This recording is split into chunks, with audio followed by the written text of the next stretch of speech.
او ستاسې ټولو نه یوه اجازه واخلم او هغه به دا وي چې ستاسې په مخ کې خبرې سختې دي ځکه دا سیمه د ټپو سیمه ده او دا سیمه د ادب سیمه ده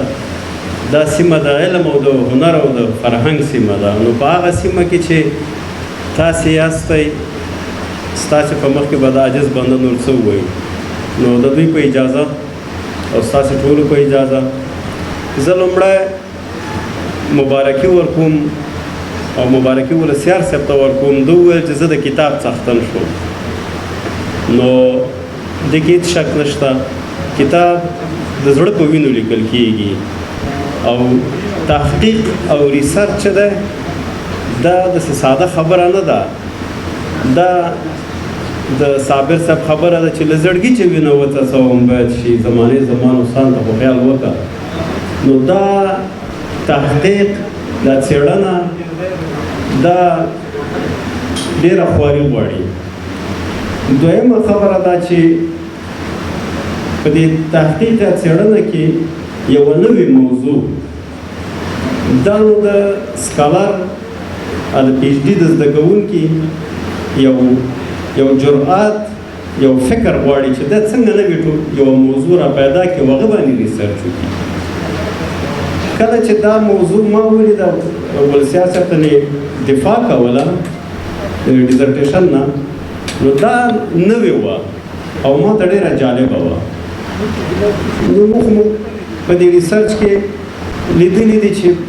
دا پیوندي کارونه ډېر زیات کوو هغه نه راواخله دغه نه راواخله او بس آخره کې بیا خپله خبره هم پکې نه وي نو هغه د خبرې د پخلي دپاره چې کوم مثالونه ورکړل شوي دي هغه مثالونه شته خو خبره نشته خو د ده په ریسرچ کې خبره شته او ده د خپلې خبرې دپاره که څه راوړي هم دي د چا خبرې هم راوړي د خپلې خبرې پخلی او ثبوت یې پرې کړی دی دا د ریسرچ یو ښه کار دی دویمه خبره ده چې ده هغه زړه قالبونه روایتي ریسرچ خبرې چې اوس ودرېږه چې دا ثبوت چې دا په کوم کال کې شوی او په کومه ورځ ده او په کومه نیټه ده او چا کړې ده او چا وایي هغه خبرې ډېرې زیاتې تکرار شوي دي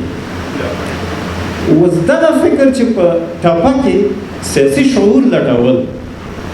سیاسي مفکوره لټول دا به د ولسیار صاحب ولسړی ځکه کولی شي چې ده په دې برخه کې زده کړه کړې ده په دې برخه کې مطالعه کړې ده او دا زده کړه مطالعه یوازې دا نه ده چې دی د نورو خبرو راواخلي او په هغه باندې حوالې ورکړي دا کله چې لوښی راډک شي نو هغه لوښي نه اوبه ورو خپله تویېږي ده په دغه باندې یو فکر کړی دی ذهن یې په کار اچولی تفکر یې پرې کړی دی او بالاخره یوې نتیجې ته رسېدلی دی نو هر ریسرچ یا تحقیق چې دی هغه د یوې فرضیې نه شروع کېږي همداسې ځي د ریسرچ مهموالي ته د ریسرچ پوښتنو ته د ریسرچ ارزښت ته د ریسرچ شالید ته چې په دغه برخه کې چې دا کوم کار شوی دی تر اوسه پورې دا کافي و که نه له هغه نه وروسته سکالر یا څوک چې ریسرچ کوي بیا هغه د خپله موضوع د دې پوښتنو او د دې مسایلو په رڼا کې وړاندې کوي او اخره کې یوه نتیجه موږ ته راوباسي نو